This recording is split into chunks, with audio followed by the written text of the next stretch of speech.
Told you I do this shit for Vegas. About to shut the world down. World domination. World ain't ready for the. What's going on, people? We are back at it again with the High Bud Tenders podcast. It's your boy Jarrell, and you know I got my road dog, my partner in crime, Rocky. What's the deal? Vegas is the deal, dude. EDC just passed by. Oh my goodness, it was crazy. Wasn't it a minute? Yes. But I saw some video footage, and it was kind of nuts. It looked like people were having fun. They were getting high, doing all kinds of shit. Yeah, all kinds of shit is a real good way to put it. No doubt about it.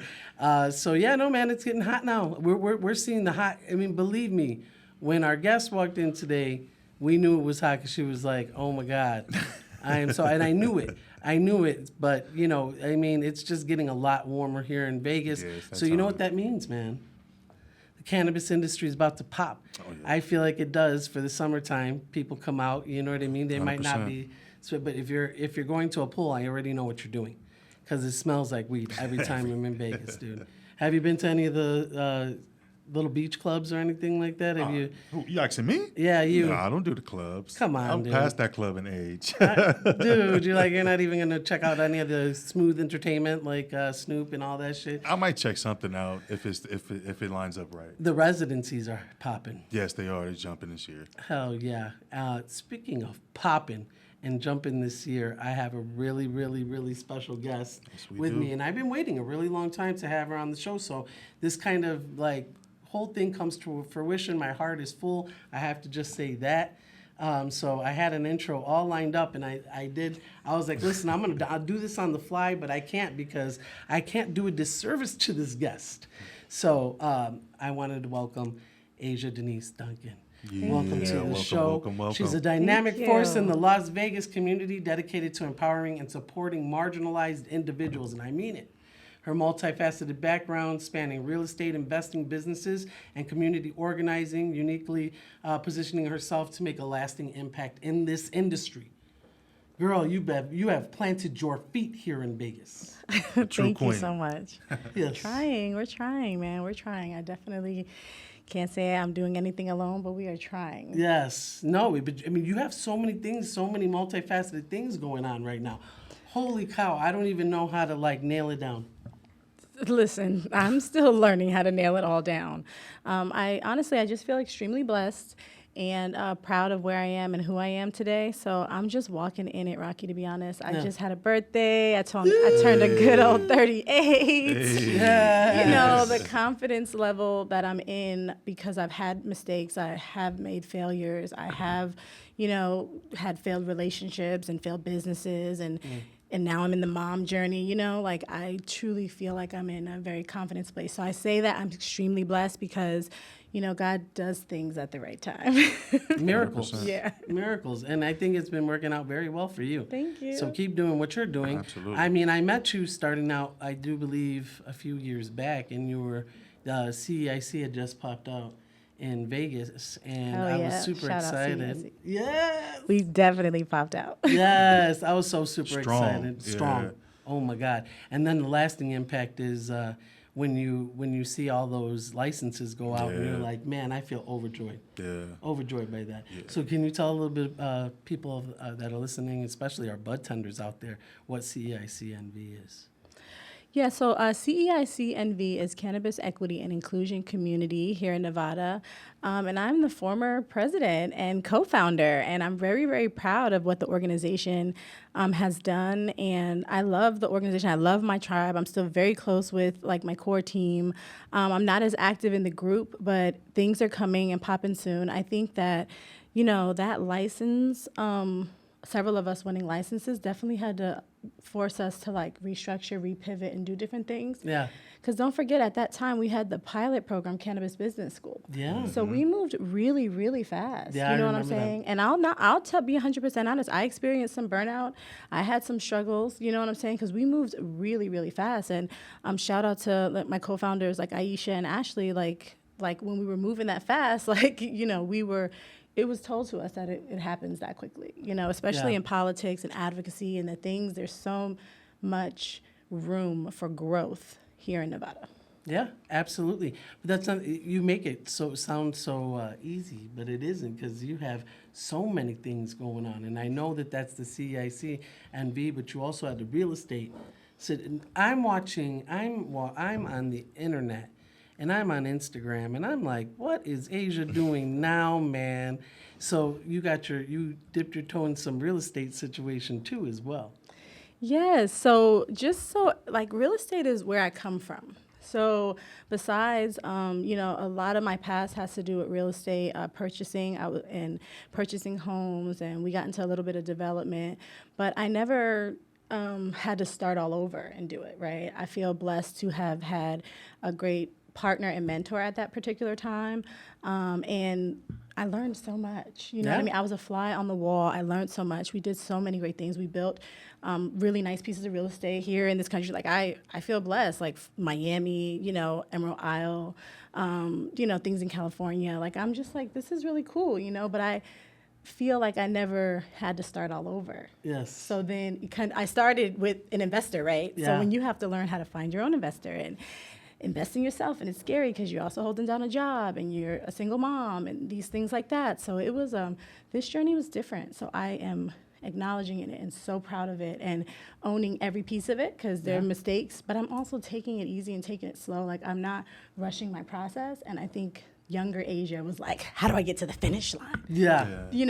This Asia is like, okay, let's do this today, and how do I get to tomorrow, and let's try, you know what I mean? And having a team and a support system like my family, my tribe, my friends, like I prayed for them. Yeah. Like my family is my family. They've always been my rock, but like my friends, my tribe, like I prayed for them. They don't even understand. Yeah. So when I say I feel blessed, I really do. No, that's great. And how did the cannabis industry end up spanning in your life, because you have a lot of that going on in your life too as well? Yeah. So, cannabis industry, I've always been in the cannabis industry.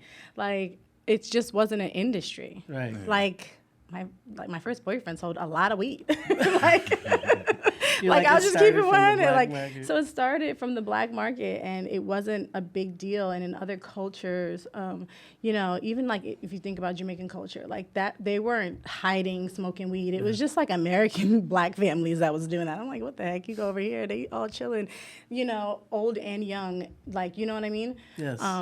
But like over 18, not Yeah. like, So it was a little, I don't know, it was just a little disappointing that like my parents were so, not my parents specifically, my mom was so strict about cannabis. My dad was chill, he was a cannabis consumer too, but my mom and grandma wasn't having it. So I think that my journey started there. And then when I moved to California, I was in heaven. That's what I'm trying to do. When I say I'm blessed, I'm like, how did I go 3,000 miles away into like the Mecca of cannabis? Yes. And I thought I was in the Mecca. I wasn't even in the Mecca. I wasn't up there in the Emerald Triangle. Yeah. So I'm in the valley getting introduced. In the valley. Yeah. The valley, the valley, right? Getting introduced to like dope strains, being taught amazing things, being introduced to farmers where I would pay them a visit. Like it was a beautiful culture. And then to come to Nevada where it just had started emerging, I was very confused. I thought I could come out and open up shop. Right. So I came here and I was like, oh, okay, it's another business. I'm going to have a lounge or do this or do that. And I'm like, oh, snap. I got hit. Yeah, I got hit with all kinds of people that was like, no, you got to pay to play and you got to need a lobbyist and you need to do this and rezone in here. And I'm like, what? Yes. Like, it's not like a restaurant. I can't just open up and let people smoke weed. Right. What was it that got you into like focusing on like equity and making sure like everybody's included and have the same access? I just think working in the industry made me really feel that way. I was working in the industry after I was going through a divorce, and when I was had a job and had to see exactly what happened on the inside of cannabis, I feel blessed to have been chief operating officer, operation manager, compliance manager, all these fancy titles that gave me the privilege of being in certain rooms, specifically rooms that were financing cannabis, rooms that were pioneers of cannabis, they were building out these first couple labs and grows and things like that. I respected, all of those players, but there were no black folks there. There were no women there. I'm like, what the heck? So I felt very alone. Yeah. And then I wanted to get in the industry. Then I found out I have a money issue. And, at the time I'm spoiled, maybe a little entitled. What do you mean I got a money issue? I had money before. Like, you don't got money now, so how do I fix this? So, and then I learned that, I didn't have a money issue, I had a policy issue. Yeah. So I went down that journey with my co-founders, and we changed the game and shook up some shit. And not just for cannabis. Like, we were doing reproductive justice things. We were working on elections and, just keeping people safe, prison reform. Like, the tribe was tribing. You know what I mean? There's not, when you talk about cannabis, so many different things and touch and harms were done. So we were able to touch a few different avenues, and I'm proud of that.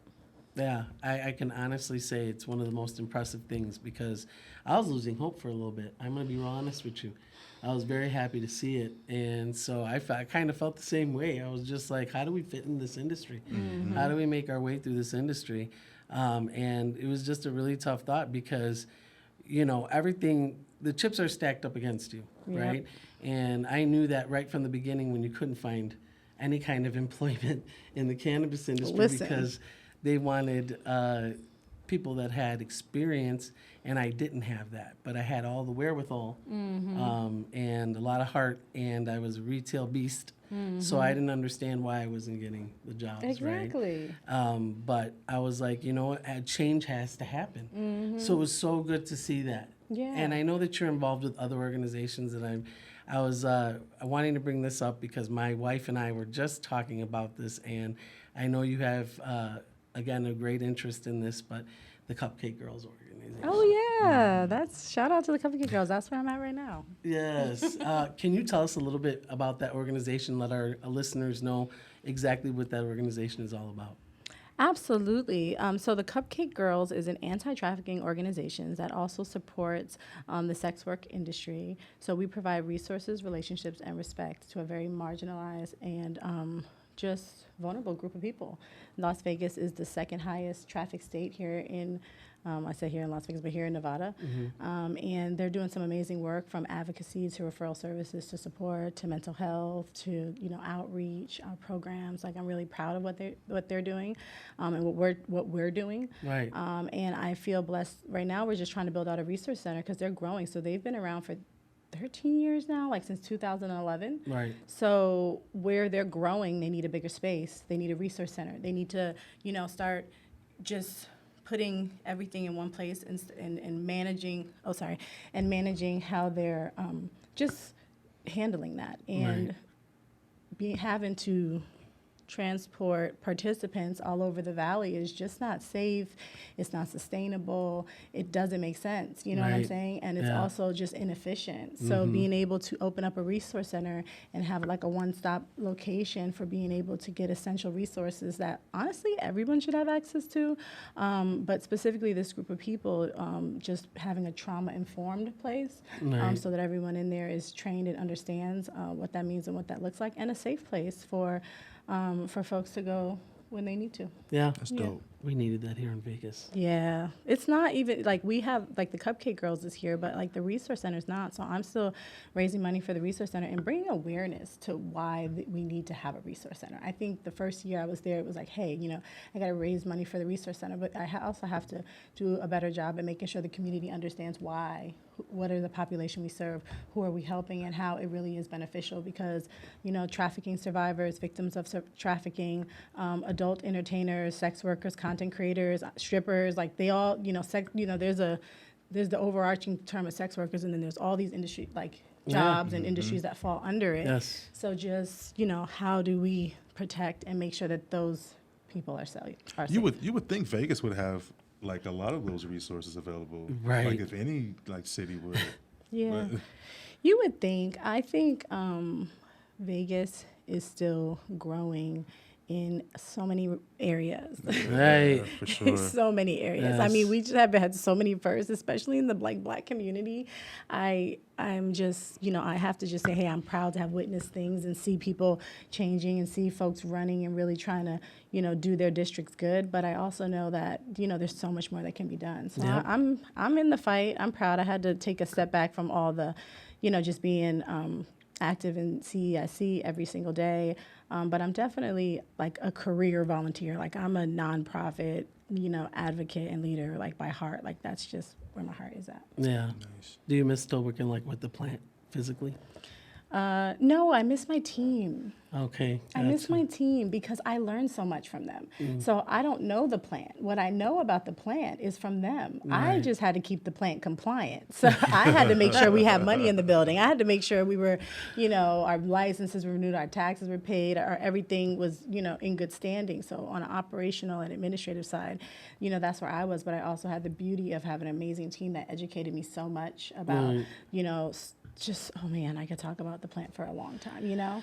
And I really fell in love again because I would just, backstory a little bit. I got introduced to cannabis in California, and then I stopped smoking forever once I got to Nevada because I'm like, what is going on here, And then when I would go to Cali and have my weed or whatever, it just was like, I'm not driving 4 hours for weed, you know what I mean? So I had to learn the growers and get to know the growers, and I feel blessed. I mean, they have all changed since those 2017 and so on. You know what I mean? Yeah.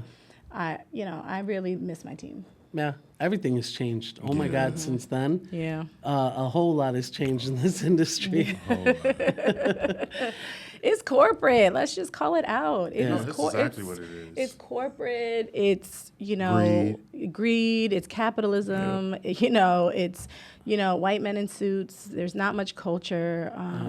It's very, very, very regulated. By the time the plant is harvested to the time that it gets to the dispensary, to the time that it's put on the shelf, so much time is lost and the quality of the product goes down. I mean, there's so much room for innovation, but they won't let anybody in from a small and micro business level. Like, there's so much things to talk about and excitement about the future for cannabis. I just don't know if our state is going to be at the forefront of that. Right. And for a lot of us, especially those who cannot afford to purchase dispensaries, licenses, and all those other licenses that are afforded to people who make a lot more money and have to be honest with you, have a lot more power.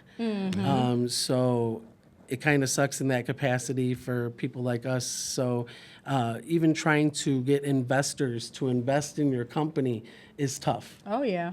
Yeah. I'm going through it right now. Yeah, for how so? Yeah, for the Cannabis Consumption Lounge. I'm trying to raise $2 million for the Cannabis Consumption Lounge, trying to get them to, understand like what we're building and, understand how it's going to make money and not just try to take something from us entirely. You know what I mean? Because a lot of them want to give us money, but they want to give me money to put their concept into play. They want the control. Yeah. They want to buy us out in 2, 3, 4 years. They don't want to really partner. They don't want to back us. They don't want to believe in us. They don't want to say, hey, I'm putting this money here. I trust that you guys are going to do a thing. So, it only makes me work harder. It makes me more persistent. But at the same time, it also, makes you get your shit together because I'm going to make sure we stand out and we're successful. And I've got a team of advisors helping me do that. So I'm looking forward to, shout out to Chandler. Looking forward to, what Chandler and I can't wait. I can't wait. I know when you two spearhead something, put your heads together, it's going to be phenomenal. And people we should support. And that's really the major point, right? Jarrell is 100%. Getting people to support other people in small businesses. It's very, very important. If you don't believe that's important, then we're in a whole lot more economic trouble than we think. Yeah. And that's the only way to keep the culture in it too, because like you said, it's the corporations are. It's inevitable. They're going to take away eventually. So as long as we keep supporting the small businesses, the ones that were here from the start, putting in the work, that's how we keep the culture alive for sure. Right. Absolutely. And here's the thing: it's not like people are asking you to recreate the wheel. Anything helps a business, right? So, if you wanted to help a business with fundraising or something like that, that's always something that you can do. And I think that that's kind of one of those things that make things hard. I mean, if you don't get the cooperation, how could you make that happen? So it takes a village. It really does. There's no truer word spoken. And I think that there's a lot of business people and entrepreneurs here in the Nevada area that are Black and Hispanic. And I feel like if we feel together more, if we did more. I was going to comment on that because I feel like it takes a village, but we are really have to look at it like we have to build our village. Yeah. Like when I said that I prayed for my friends, it's like I didn't pray for them. I prayed that God would bring me that tribe. I prayed for God to bring me that village. I did the work on myself, the inner work, so Right. that I wasn't, having triggers and just being a bad friend. Right. You know what I'm saying? Like here's Yeah. the thing, you can be a bad You friend can. and there's only so many years you could just ignore it and be naive to it enough. It'll surface enough to where eventually you're gonna have to do the inner work Yep. and change, heal some things, figure some things out, and really just build that village. And I think that's why that's why I love Las Vegas so much, and I call like Nevada home right now, and hopefully forever, because as long as they keep being pro business, you know what I'm saying, like. But seriously, like you got to build it, and you have to work towards it every day. You know what I'm saying? And check on your friends and check on people. And if you want support others. And you know what I mean? It takes a minute, Absolutely. Yeah, absolutely. So how did you end up getting into this cannabis? I mean, how did you end up, what was your first time experience with cannabis? How did that get introduced to you? Oh my God, you guys really want my first time experience. Yes, girl. I don't want to like make my family sound bad, but I'm gonna just tell y'all, I'm gonna keep it 100. So my first experience with cannabis was down south on a farm in the bushes with my cousins and my uncle.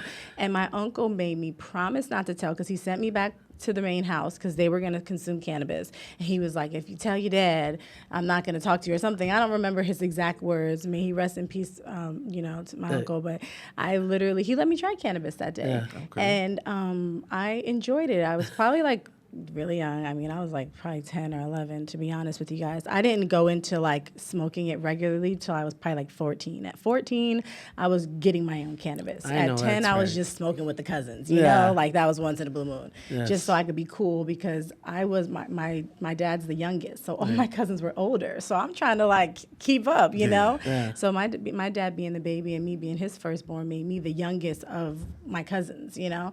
So yeah, I was just trying to keep up, and I enjoyed cannabis. I didn't understand like the medicinal components and everything that it probably was solving and helping me and soothing for me at that time. Right. I just consumed it, and it wasn't a big deal. Like I'm like, oh my God, you guys don't know my friends. They do way harsher drugs. Like what the hell? Like, but of course I didn't want to out my friends, because then my parents wouldn't let me hang out with them. I'm just like, you guys tripping about cannabis. You don't even know what's out here. No.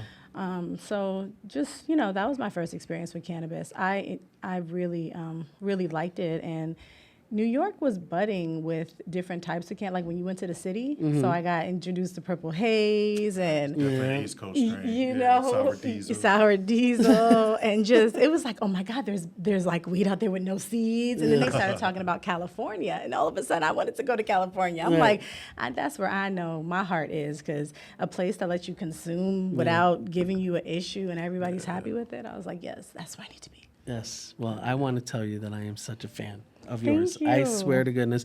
Please don't stop doing what you're doing, the good work that you're doing. I know sometimes it can get like overwhelming, and people don't realize that, right? They think it's so easy, it's so fun, and it's hard. It's hard to set up for like expos. It's hard to, because those are extra things, and people have to realize that, you work to live, not live to work. Yeah. And so you have to focus on the family and the good things that you have in your life, your friends, like you said, too. Everything that's really super important. So that keeps me thinking that I need to do a little bit more of that in my life, too, as well, is making more time for friends and family and the fun things, so that you don't lose sight of why you're actually doing all of this stuff. Yeah. You got to check on your people. Yes. You do. You have to. And the good thing is, when I say you build a team, you actually build a group of friends that all love doing similar things that you love. So me being a real estate investor only helped my friends be interested in real estate. But I have friends that are content creators, artists, talented businesswomen. So it only made me interested in more business. So you really build your tribe, and I'm surrounded by just dope, strong, Black and brown folks. So I love it. I love to it. see it. Love to see it. Love to see it.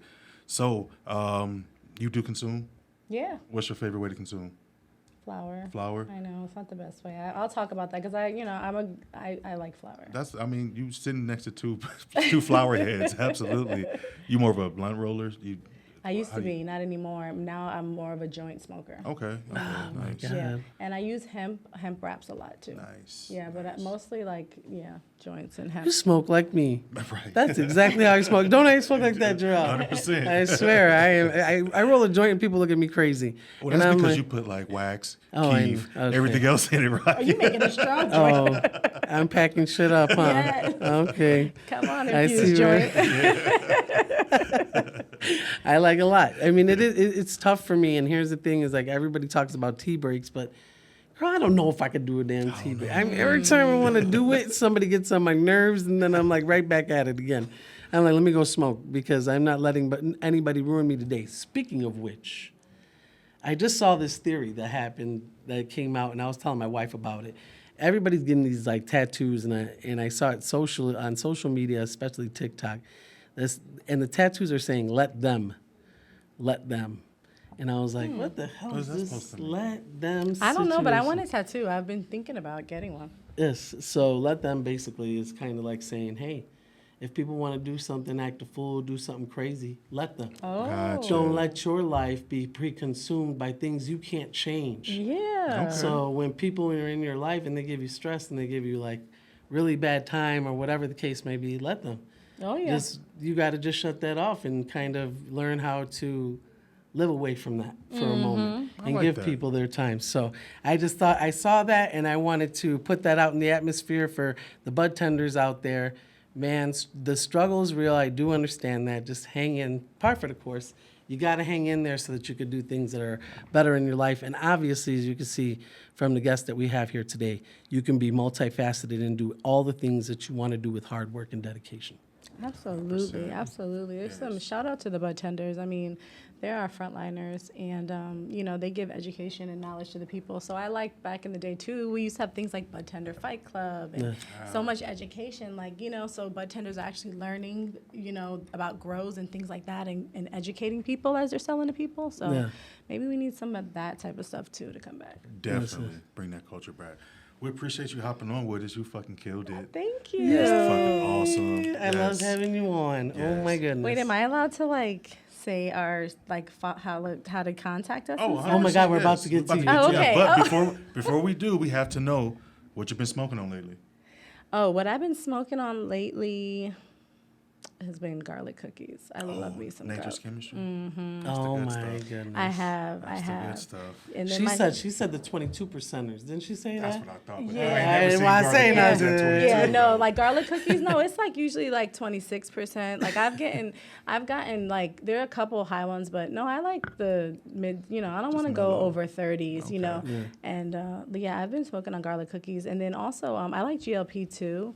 So I forgot the one that I've been smoking on. I like that they changed the flavor, but it was grape something. I enjoyed that. Yes. Great Stomper, maybe? Maybe I think it was grape something. Ooh, that was they're yummy. so good. Yeah. What you been smoking on, Rocky? Okay, every time it's like GLP, right? Oh my God. Well, because they did it for a drop, and the drop was GG4 times Face on Fire, I do my believe. goodness. So hitting at 34% THC. So I was like, oh my God, I got to get out there. I think it's GG4, Glue on Fire, Face on Fire. When was this drop? This was dropped last week, I do believe. You got to look for it. Yes, for sure. I could do that 30-some% at night, not during the day. She got too much stuff to Hell do. yeah. So now we're at that part where we're going to be able to say, Asia, Yes. if anybody wants to get more information on the Cupcake Girls so add both, your lounge, and wanting to talk to investors out there too in this world, do the thing. What you got? Do the thing. So I have 3 Instagrams. I have my personal Instagram, which is at officially_Asia Denise. We have the Cupcake Girls Instagram, which is at cupcakegirls.org. And then we have the Consumption Lounge Instagram, which is at Moulin Noir LV. That's MOULIN NOIRLV. And you can follow us. And I'm going to be doing more. The Cupcake Girls is a well-oiled machine. So we're always posting and sharing knowledge and just putting the information out there. I will be doing more posting on Moulin Noir. But follow us. This journey is real. And I'm back in my bag, you guys. I've been away. I've been in my mommy bag. But I'm back outside. So invite me to stuff. I'm excited to see what the community is doing. And let's go. Oh, my goodness. I so appreciate it. Please, people, get in contact with the folks. Learn what's going on in the cannabis industry, what's really going on in the cannabis industry. You can find us at www.highbudtenders.com/podcast to listen to the podcast, /shop to buy some of our wonderful merchandise that we have on. We are super happy to have this new season 5, Jarrell. Yes. 4 Rocky, years. we've been doing it. Dude, We've been 4 doing it, years. Shout out to you. Yes, and I couldn't have a better guest for that first episode. So love you, Rocky. we're really, man, dude, I love you with all of my heart, my guy. And I love you too, girl. Thank you. I was going to wait for you. I just want to say thank you. And thank you. Absolutely. We thank you folks for listening to the podcast. And as always, stay high, bud tenders. Told you I do this shit for Vegas. About to shut the world down. World domination. World ain't ready for the town. We are in